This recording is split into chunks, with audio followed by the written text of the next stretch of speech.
please give a warm welcome to Jennifer Kaminski, Director of Outreach and Communications at the Climate Registry.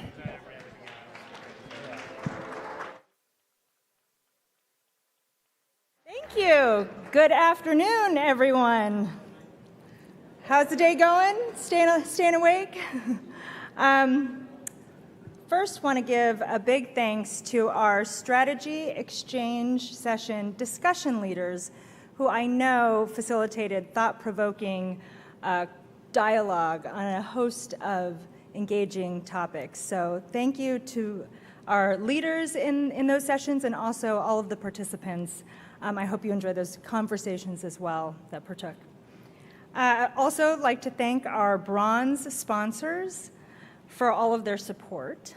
Environmental Defense Fund, Exelon, Fifth Third Bank, Pacific Gas and Electric, and also Train Technologies. We'll dive right in. Our next speaker will provide an overview of state-led climate action, a What's Happening Where tutorial.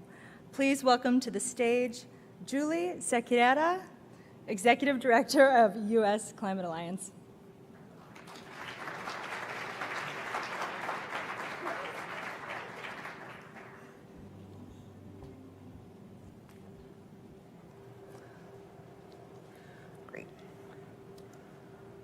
So I'm not sure how, oh, there we go. Perfect. Great, thanks so much for having me up here to get to share the tremendous work that our states are doing.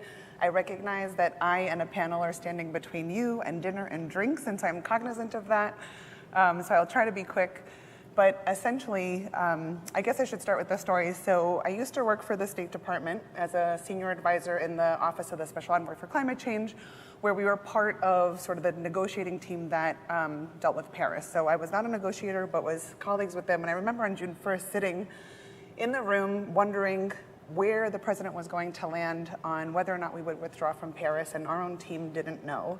I mention that because the Rose Garden speech on June 1st, 2017 was when the alliance was launched. So 3 governors from California, New York, and Washington responded to the administration's intent to withdraw from Paris by mobilizing a coalition of governors called the U.S. Climate Alliance that would agree to achieve the goals of the Paris Agreement by committing to meet their share of what used to be the U.S. nationally determined contribution.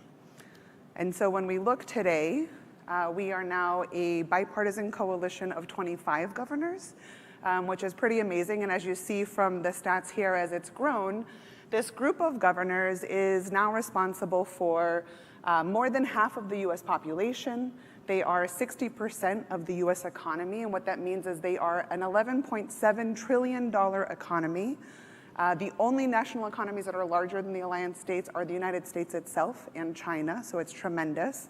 And in addition to that, you see that they're 40% of US emissions. A lot of people will say, well, that's not that much, right, because it's less than half of US emissions. But when we actually look at what that means globally, they're the 6th largest emitter. And so the actions and the leadership that our states demonstrate actually has not only a national impact, but a global impact. And that's the reason why you see countries all over the world starting to pivot the way that they engage the United States on climate change to focus more on how they can engage subnational actors, both in looking at mutual goals, in how they can cooperate technically in order to advance their own climate agendas. And so we've seen that pivot in part because our governors, mayors have tremendous authorities in the United States, and they have potential to make a real impact in the way that they implement their policies and reduce our emissions profile. I love this photo here because it's, well, it disappeared, but Governor Mills from Maine, she was one of the only representatives on stage from the United States. I think she was actually the only elected US official on stage at the UN Climate Action Summit. And it was an opportunity for her to share the leadership of states on a national platform that usually would have been held actually by the US government. So it just shows the type of leadership and international engagement that we're starting to see actually from our governors. And so the thing that is really powerful, I think, is that you're starting to see US states really rebuild the national climate framework. And so in one sector, for example, on clean energy, In 2015, for example, Hawaii was the only state that had announced it would go 100% clean energy, right? Today, we have 8 states that have that same goal in statute, and another 10 states that are in the process of either submitting legislation or have announced their intention to do so. In addition to that, our states are supporting innovation through investment and through cutting-edge policies. So you'll see here that green banks from Alliance states since 2011 have invested $3.5 billion in clean energy projects. And when we look at policy and innovation, we look at states like Washington that have put forward the first building performance standards at a state level in the country. We look at states like New Jersey, who are the first to actually require project developments to consider their impacts on climate change and to consider sort of their GHG profile and their resilience. States like Virginia, who have put in place the first policies that require new building developments to actually look at projections for sea level rise and to change the way that they're built to make sure that they're accounting for that.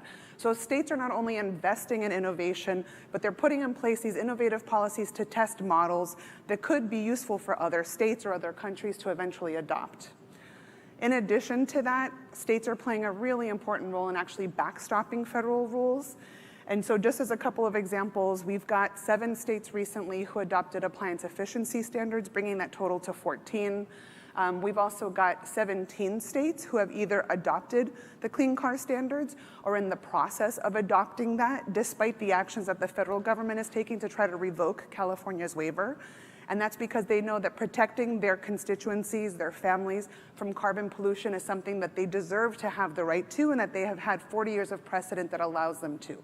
So states continue to push back against the federal deregulatory agenda.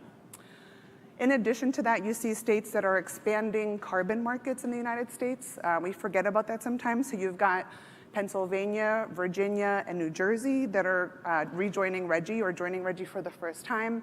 You've also got a bunch of states in the Northeast that are in the process of formulating a carbon market for transportation. That's huge.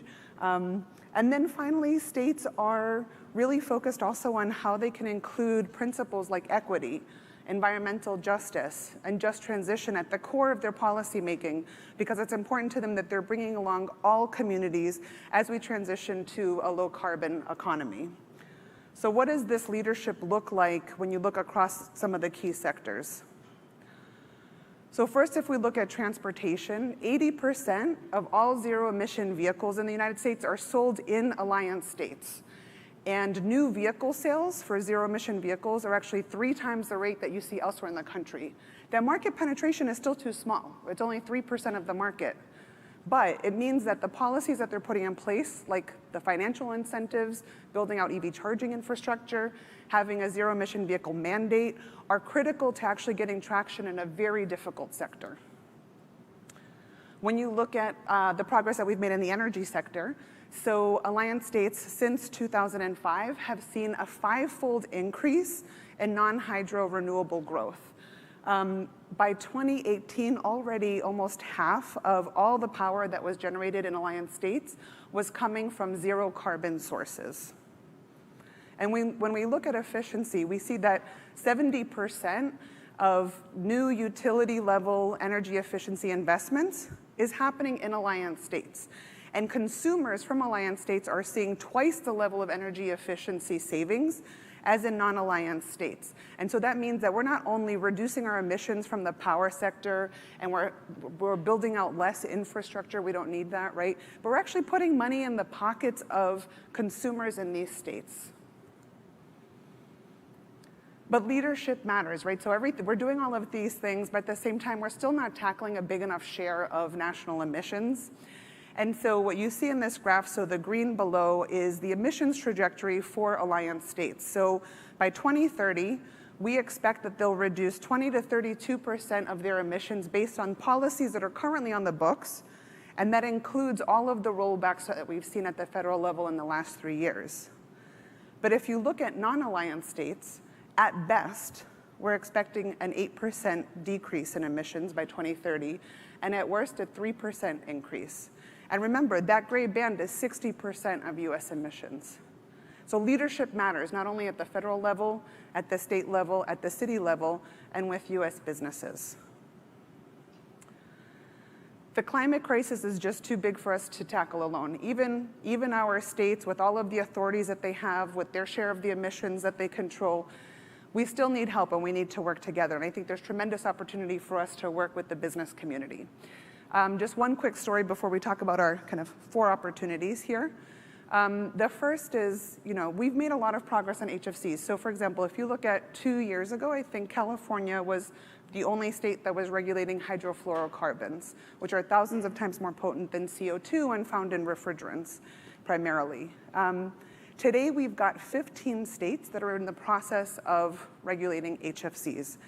And the way that happened was spurred by industry. So we had industry groups and companies that produce the alternatives, that manufacture the products that will use the alternatives, who saw that the Kyoto Protocol, Montreal Protocol and the Kigali Amendment created an opportunity for a global market for low GWP HFCs, right?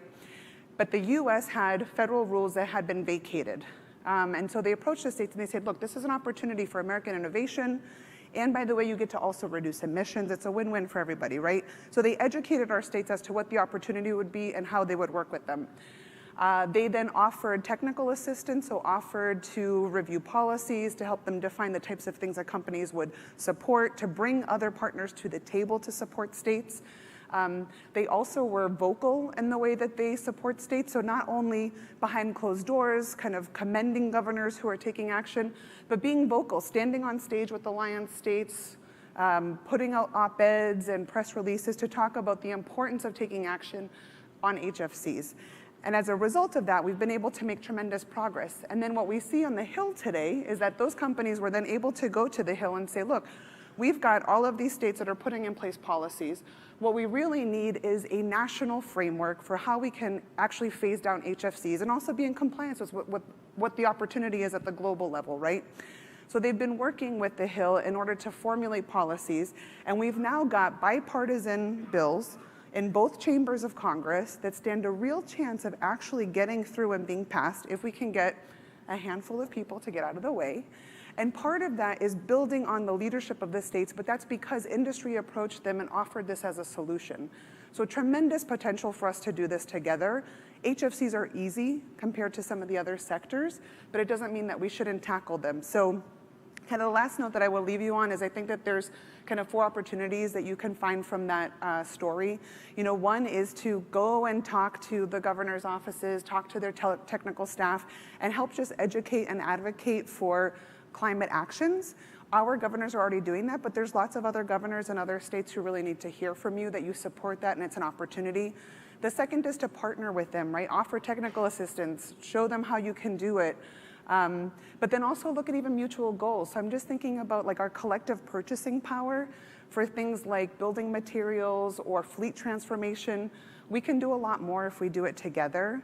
And then support what they're doing. I mean, one of the complaints that I've heard before from many of our states is that, and I'm looking at the NGO people here especially, a lot of times there's, people are in an uproar because they're not doing enough, but there's only so much political will, political chits, bandwidth to actually get stuff done. And so when a governor is actually doing something, come out and commend them for that action so that they can be even more ambitious the next time. And finally, defend states' rights. I think what we've seen in the last few years is that we really need states to have the ability to backstop federal rules as they're being rolled back to make sure that we're not starting from zero a year from now or maybe 5 years from now. So if you'd like to learn a little bit more about the Alliance, we have our 2018 annual report, or 2019 annual report that came out in December. I am pleased to say that it is already out of date because we've had so many policies that have come out at the state level. And then there's also a fact sheet for each of the states that provides a little bit more in-depth information across all of them, so you can access that at our website. So thank you again for the opportunity to chat with you. Please welcome back to the stage Janet Pease, Senior Vice President of Policy and Business Strategy at the Center for Climate and Energy Solutions.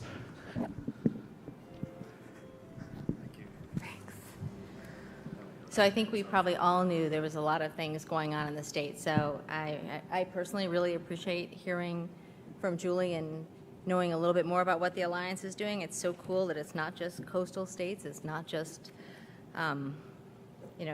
Democrat. It's a bipartisan effort. That's very exciting.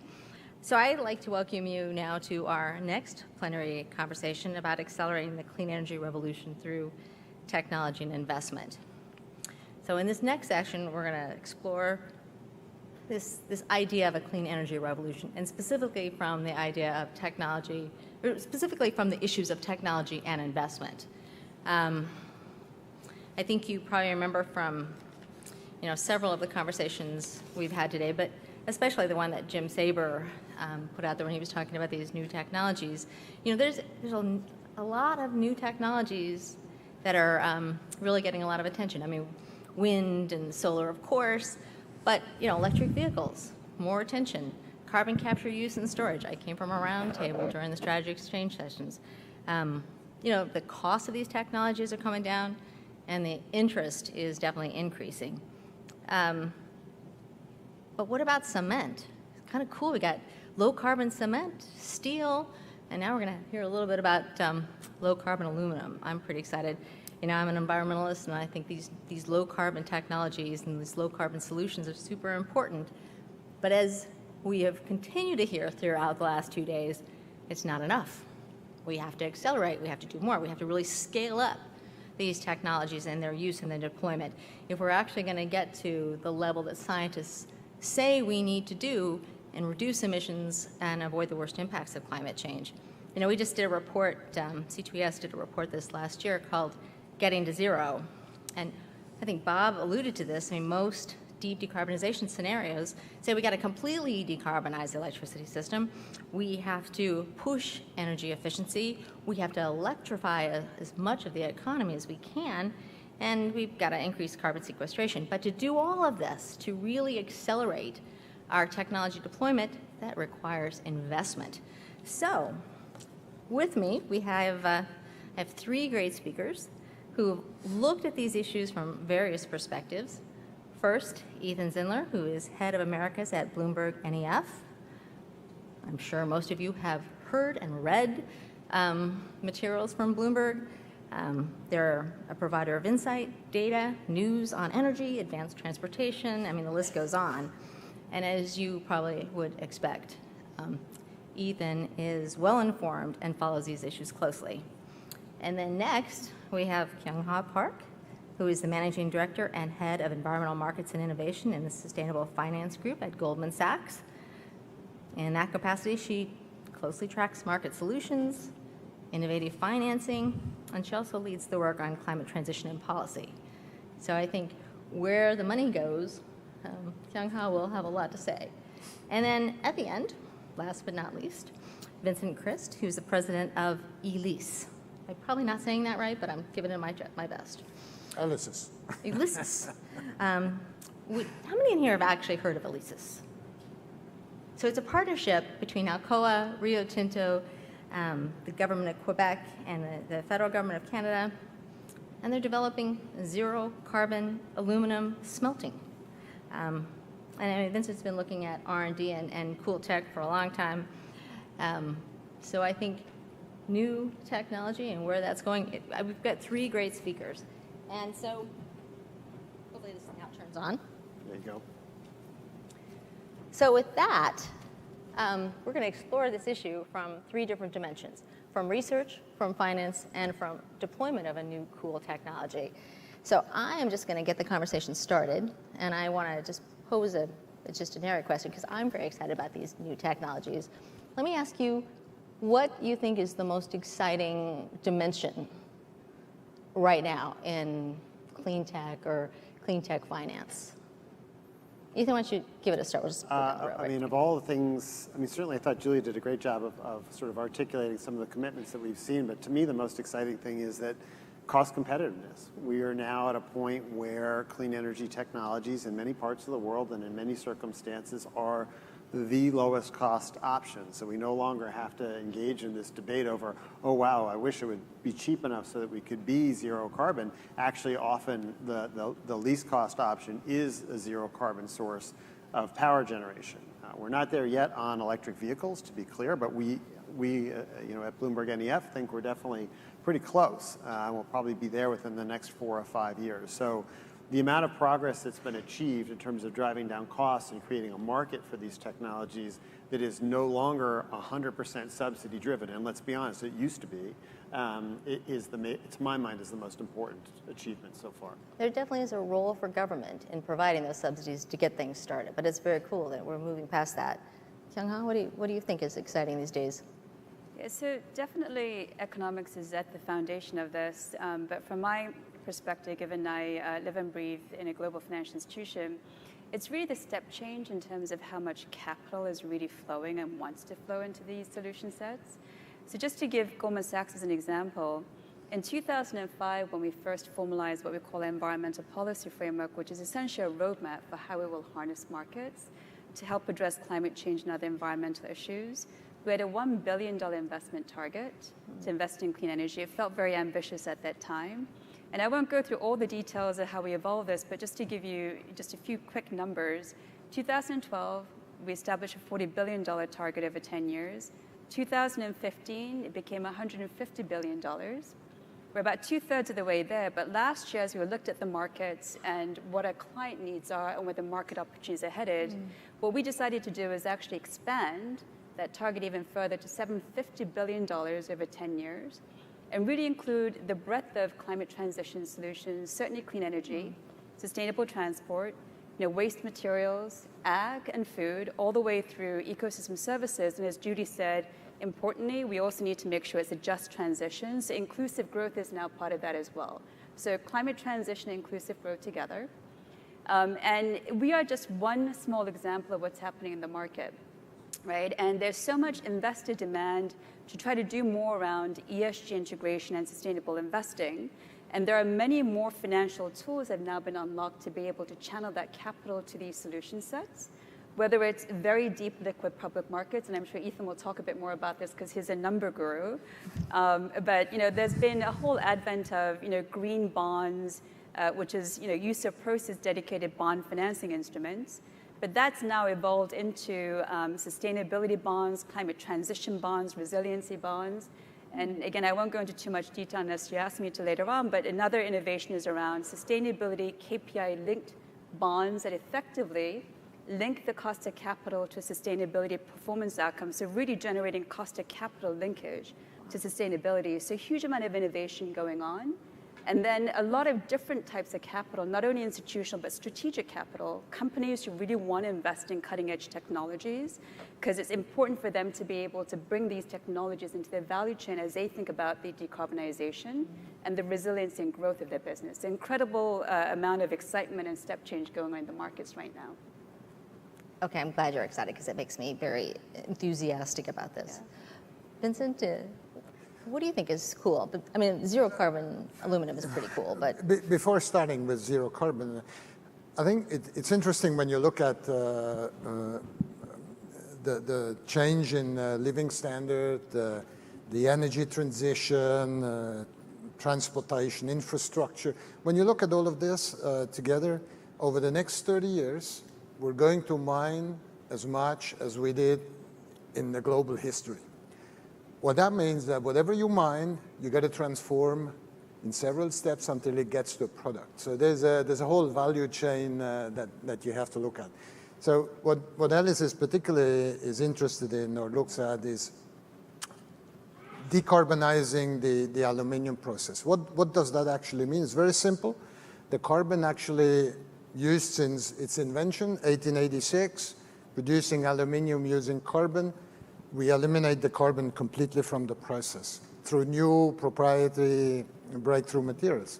What that means actually is that when you produce aluminium with this breakthrough technology, you actually emit oxygen, right? So you have to see both of these angles.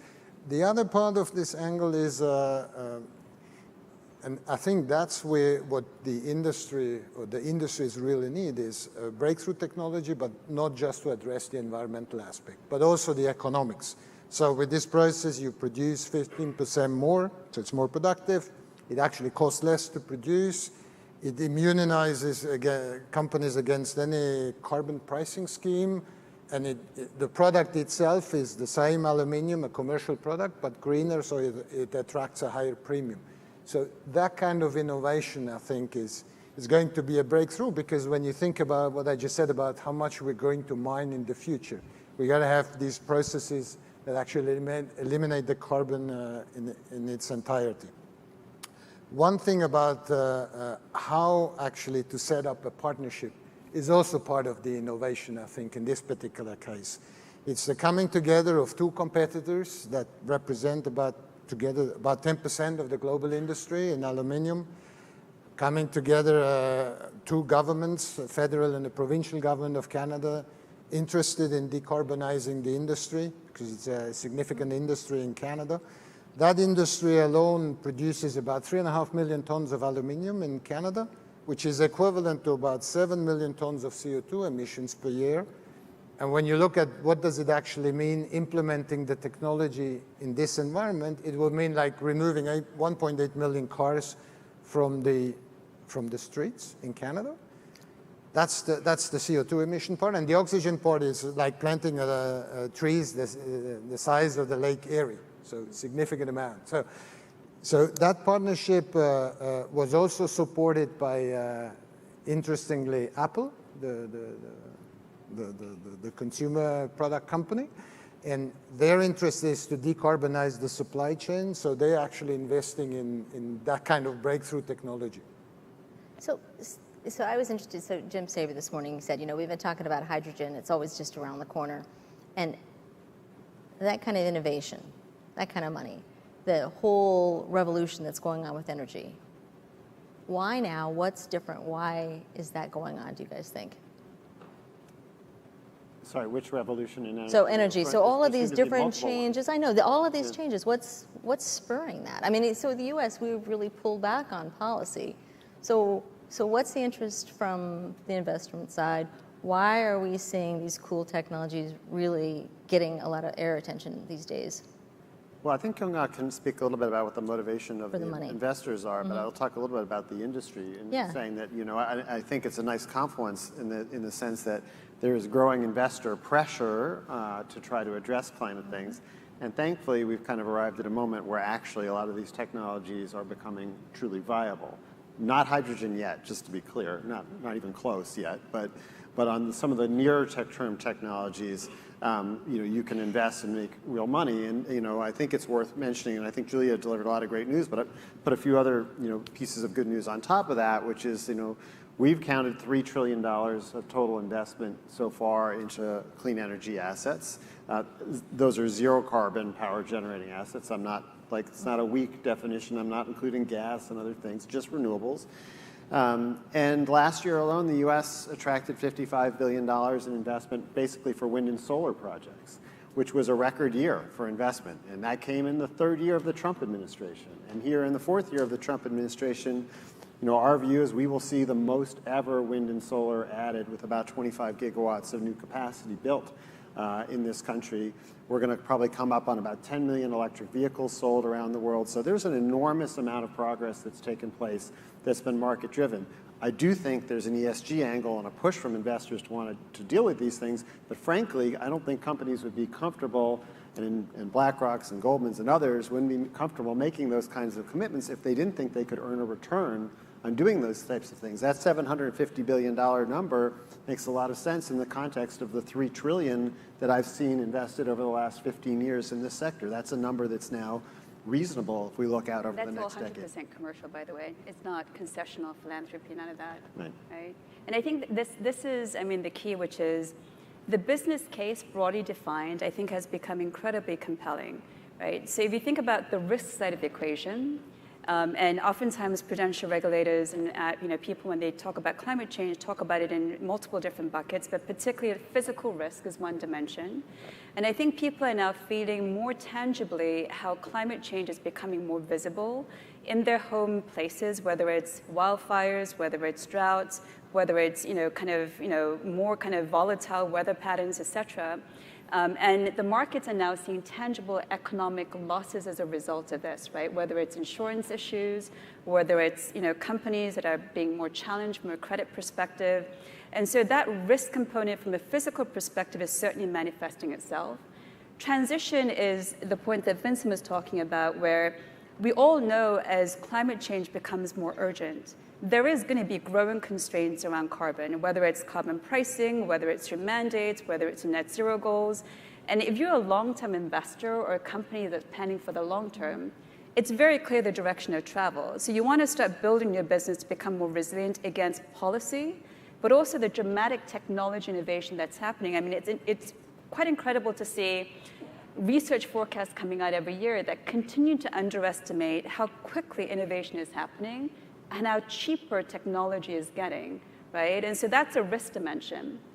You know, on the return dimension of things, when you think about just purely take a look at what's happened to the energy sector, the public market, energy, about a decade or so ago, was about 15% of the S&P 500. It's less than 5% today. And when you look at clean energy, renewable energy, it is now accounting for the vast majority of the market growth. I mean, I saw some very compelling numbers around 1,200 gigawatts of renewable energy by 2024 will get installed. That's a very big market opportunity in a market which is quite anemic in terms of growth, right? And so there's real money to be deployed there.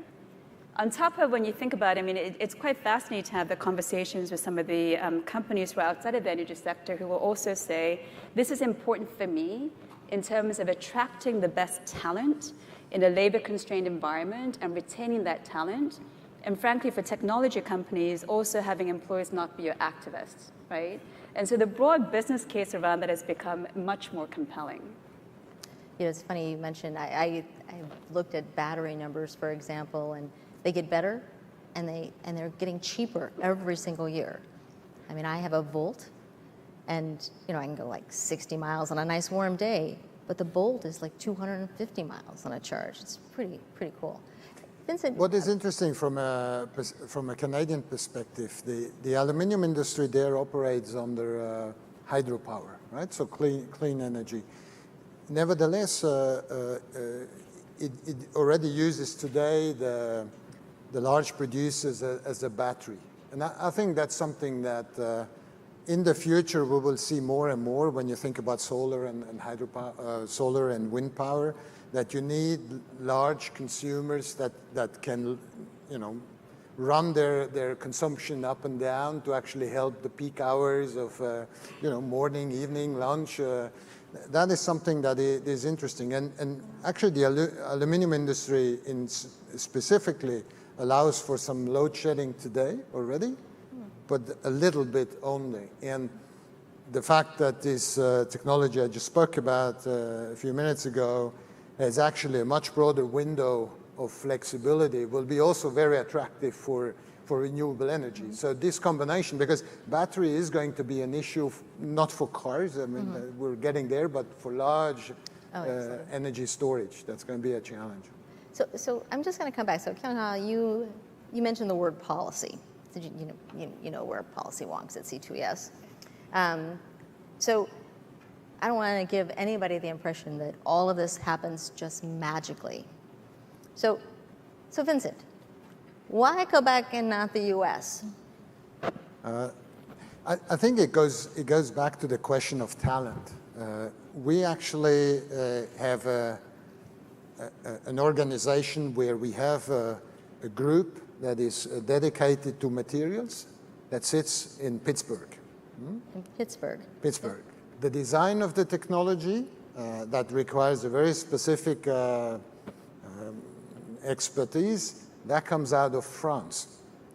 And the company is located in Montreal, headquartered in Montreal. And the next scale-up phases are going to happen in Canada. And why is that Canada? Because Canada has abundant hydropower energy, so it makes a lot of sense to convert this industry to this carbon-free process. It also has an established industry, so you need to tap into talent that exists. And ultimately, it's, you can say the way to bring this together is not just a partnership in terms of financing, but also how you bring the talent, the US talent, the French talent, the Canadian talent around the table to actually make it happen. Because it's the biggest innovation in the industry since inception, more than 130 years ago. So that is why, it's hard, but when you get the right people, the right support, and the right funding, and the right focus, In 2024, we expect to commercialize the Do technology. you think that having policy that's stable and predictable actually helps too? So you can kind of plan. I mean, Quebec's had a carbon price. They've had this agenda for at least a decade. Absolutely. The Canada has several funds that support clean tech, larger ones, smaller ones, tailored for small and medium enterprise, tailored for bigger ones. And that is actually a real help. I have to admit, it takes time until you find the doors. But once you find the doors, you know, when you have I guess something quite unique and something promising, then, you know, you get the support.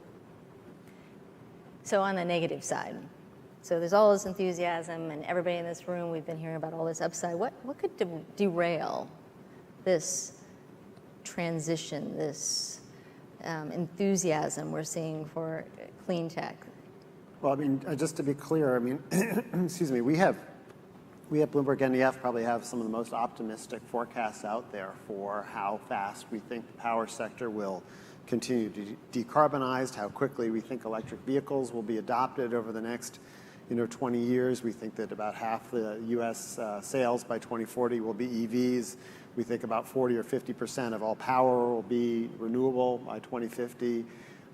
These are, a long way from where we are right now, but the reality is they don't get us anywhere close to addressing the threat of climate change. And so, you can look at all the progress that's been achieved in the U.S. over the last 10 years, in particular in the power sector, where our emissions have come down really dramatically. Last year, the U.S. power sector emissions dropped by 7.5% in 1 year. There were some unusual factors, of course, but we've continued to take our coal plants offline. We got about half as much coal online as we did 10 years ago.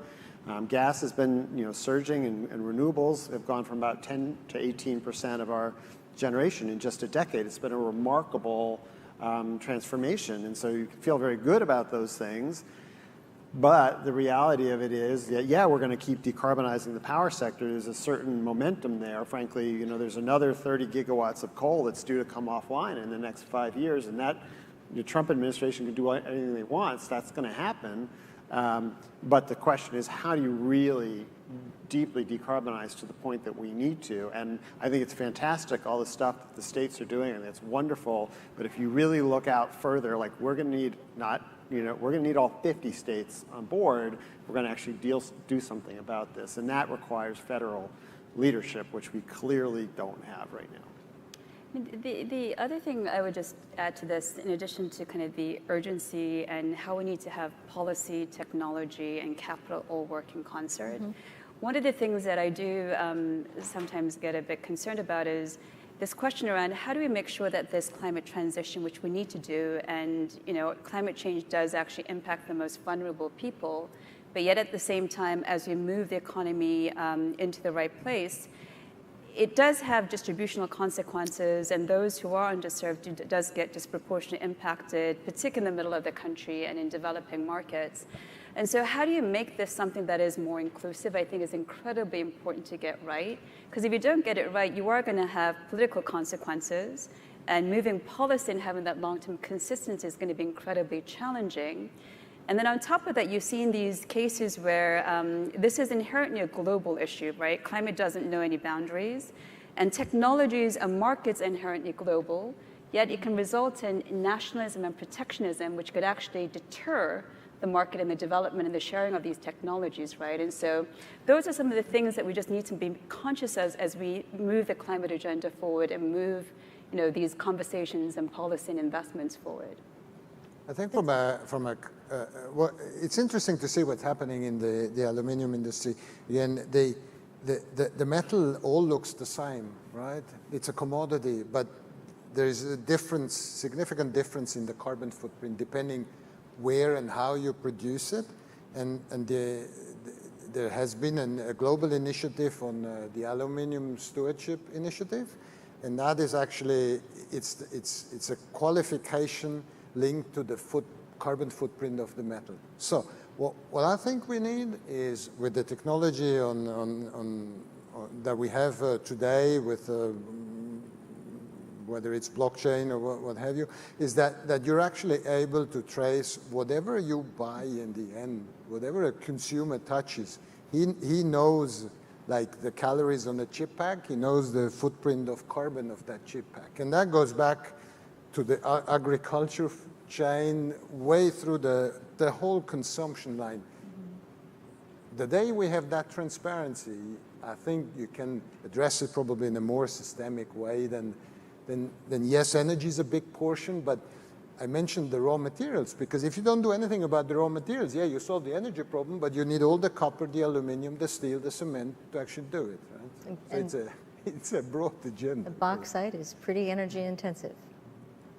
So I think that is a really important point about educating consumers. I mean, it's not just about one policy, right? So there's not one policy. You also have to involve consumers. You need to involve other stakeholders.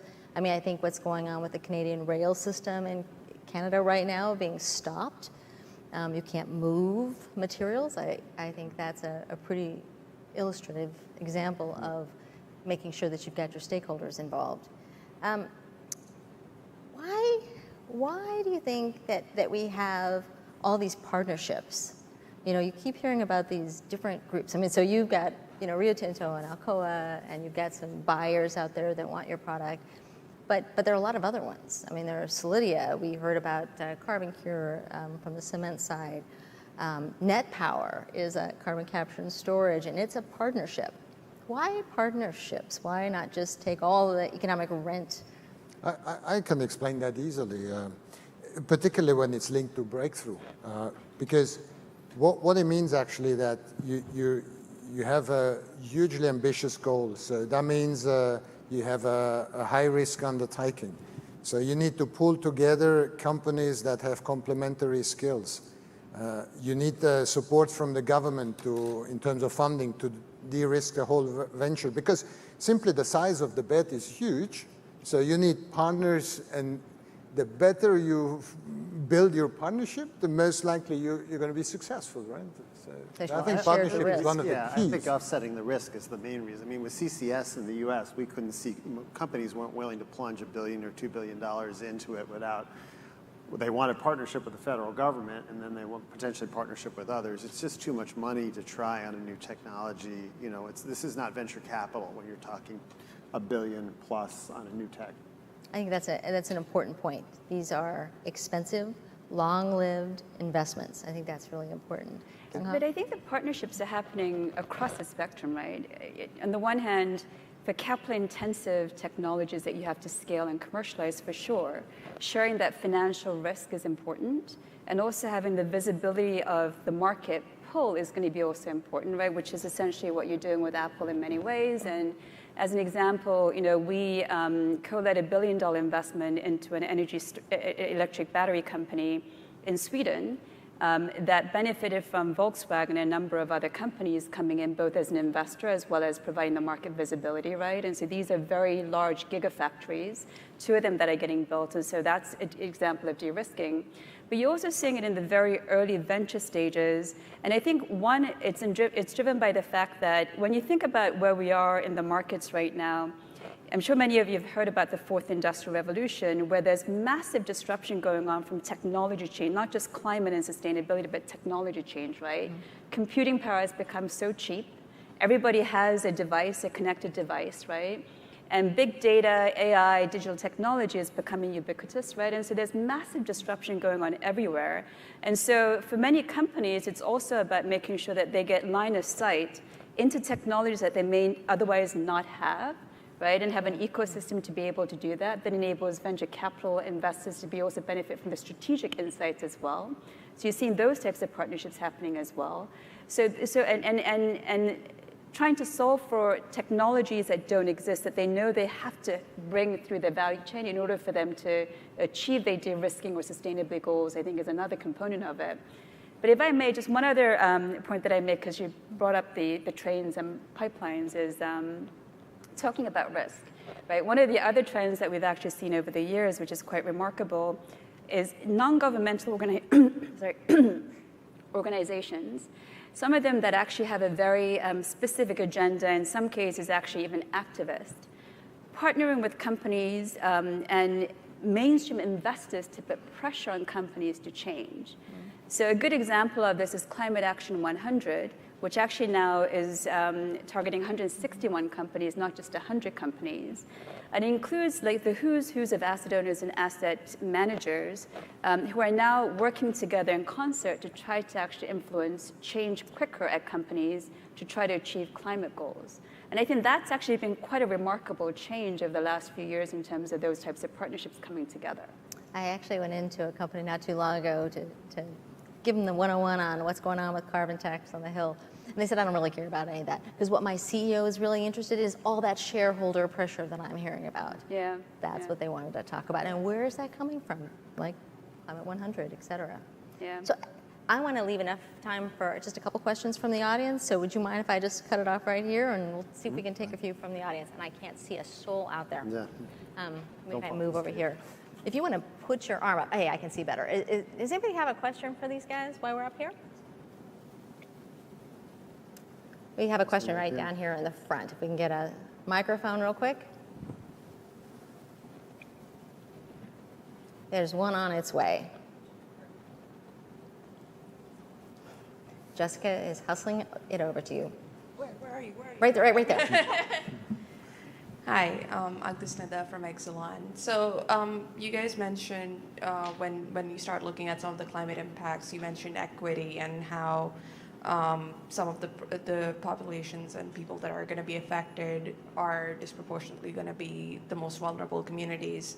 So when you start looking at, there's been a lot of discussion in the conference around trying to motivate companies through investor pressure and trying to look at decarbonization, look at climate impacts. But how do you sort of start to address some of that concept of equity, and how do you motivate companies to include that in their considerations as well?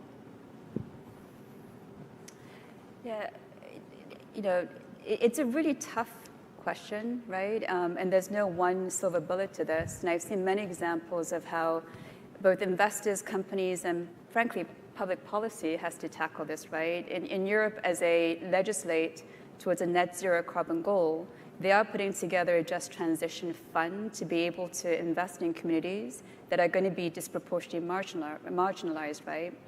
There are companies in the context of both climate, but again, this whole kind of technology disintermediation that's happening. And in fact, I've seen some statistics as high as 400 million people are going to be out of their existing jobs by 2030 just purely by automation. And these are the most repetitive jobs. So how do you actually work in concert with the public policy and the public sector with companies to retool these people and actually train, working with education institutions to train for future jobs and skills that are actually going to be needed? Because the reality is we're actually in a tight labor market, right? So the question is, how do you actually retool many of them and provide the right incentives for the right types of jobs as well? And frankly, I think we just have to be realistic that certain sectors it won't be around. And so how do you actually, think through diversification of the economy? I mean, we talk about bringing coal jobs back. No matter what policy you put in place, coal jobs in the US are not really going to come back. And I hate to say that, but the reality is economics, technology, and the way investors and companies are readjusting their supply chains and investments, coal is not going to come back. So what do you do for those communities? You have to help diversify and think through other ways of actually providing livelihoods. So there's no silver bullet, but I think there's lots of different ways to work in concert, understand the realities, and thinking longer term about how to actually help those communities, in addition to the role of philanthropy as well. That's sort of where philanthropy comes in as well. I just add on to that. First, to completely agree on coal. I mean, the horse has left the gate for the most part, and it is very sad for many people who are living in some of those communities, and coal's not coming back. To me, the question is on sort of is next technologies. As we think, saying this sitting here in Detroit is, what about the next wave of the electrification of the automobile sector, and what are the implications for the supply chain around vehicles? You need a lot less parts to make an EV than you do to make an internal combustion engine car, and what are going to be the worker implications of that? And this is something that certainly I hope that the automakers are across thinking about how they retool essentially to achieve some of those goals, because our view is electric vehicles are ultimately inevitable. We're not there yet, but we will be soon. And when that happens, it is going to be very disruptive for the existing value chain for vehicles. I think once more people start driving electric vehicles and they find out how fun they are. But anyway, there's a question back here. Junko Suba from, oh, that's quite loud. Junko Suba from Steinberg Asset Management. Thank you for the insightful comments. It was very nice to hear the trends around the shift in technology and capital. And earlier there was a panel discussion around the Paris Climate Agreement, and given election year, there's two pathways. Either we get back in or we'll stay out for another 4 years. So I'm just curious, whether we stay in or out, how does that affect these trends that you mentioned in terms of the technology and capital flows? I'll comment on that for 1 second. I mean, most of my clients are people who are investing in, the energy sector, or trying to not lose money on the energy sector, but have a financial stake in it. And I honestly can't say that I've heard of a single decision, a go, no-go decision about an investment that's been driven by the Paris Climate Accord, frankly, positive or negative, since when we signed on or since when Trump announced that he wanted to pull out. The much more important things for for investors are policies that are closer to the ground. And whether that's, for instance, CAFE standards, and whether or not we really are going to actually have a long-term policy to decarbonize the transportation sector in some fundamental way. The production tax credit, renewable portfolio standards at the state level, that's what drives decisions day to day for investors much, much more than Paris. So I don't mean to blow off Paris. I think it sends an incredibly important signal to the rest of the world about the U.S.'s commitment or lack thereof on climate, and I think that's really critical. But the reality is, even if the U.S. was fully on board with Paris, we would need domestic policies to make sure we actually achieve the goals. The agreement is only as good as the follow-through. And frankly, a lot of countries that have signed on to Paris haven't followed through, haven't put in place policies to actually achieve those goals. So, Paris is wonderful, and it's a great symbolic thing that sits out there, but it's not driving market activity. Just to give you a specific example to underscore Ethan's point, I remember in 2015 when the Paris Agreement came together towards the end of the year, right? And shortly thereafter, the U.S. government actually passed the extension of the tax credit, for I think a 5-year extension, right? And when the Paris Agreement actually was announced, the public solar companies' stock prices didn't go meaningfully up, but when the tax credit extension was actually done, it went meaningfully up, right? So it just gives you a market signaling of the confidence and the importance of domestic policy. But I do think having the U.S. at the table, it does have a huge symbolic effect, and it's actually quite disconcerting that we don't have U.S. leadership. And it's not just around the Paris Agreement. There's a lot going on. There's something called the NGFS, which brings together central banks and regulators around how to think about climate risk issues and to share best practices. There are probably 40 plus different countries that are engaging on this. We don't have US at the federal level participating. New York State, I think, has just joined, but we need to be engaged in these conversations. Vincent, I know that you're not thinking about U.S. policy, but I mean, Canada is a signatory. US policy for sure. Canada is a signatory to Paris. Does that matter to you guys? What I think is interesting is that when you look at the funding that we received, right, you can also say, well, what if the government changes and so forth? Well, you enter into serious contracts, right? So you would expect that survives whatever government comes along. There are some which are more favorable than others, for sure. I think we had a very good response from the government in terms of encouraging investment in clean tech. Strategic investment fund that was put in place by the Canadian federal government for 1.5 million. Dedicated to investment in clean tech and job creation, because Canada seems to see this as an opportunity, actually. I mean, I like to think of Paris as kind of a signpost that we're committed for those long-term signals, for those big investments that require a long-term commitment, and I think contracts are part of it, but I personally like the signal that it sends. We are out of time. I want to ask you to join with me and thank our speakers. I think we've had a pretty in-depth conversation of technology, finance, and project development. So thank you guys.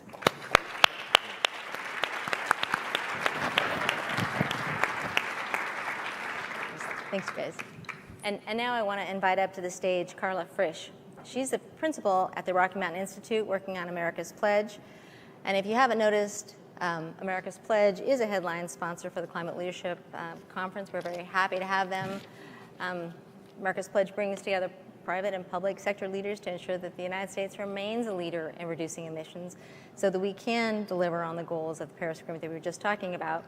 And I'm going to have her now tell you a little bit more about it. Carla, come on up. Thank you. And what a pleasure to hear the breadth and depth of activity in the U.S. and Canada. Thank you, Canada. After hearing this and attending several sessions, you start to get a feel for the landscape of climate action in the U.S. And that question, what is that landscape, what's really going on, is one of the founding questions of America's Pledge. America's Pledge is a Bloomberg Philanthropies initiative, and my organization, Rocky Mountain Institute, along with our partners, University of Maryland and World Resources Institute, have been working to answer those questions. So right now in the U.S., with coalitions like the U.S. Climate Alliance, we are still in, there are more than 3,800 entities committed to climate action. And Julie gave you some of the stats on the states and what their impact adds up to. But if you look across states and cities and businesses, those coalitions in the U.S. represent almost 70% of U.S. GDP, 65% of U.S. population, and more than half of U.S. emissions. So to put that in perspective,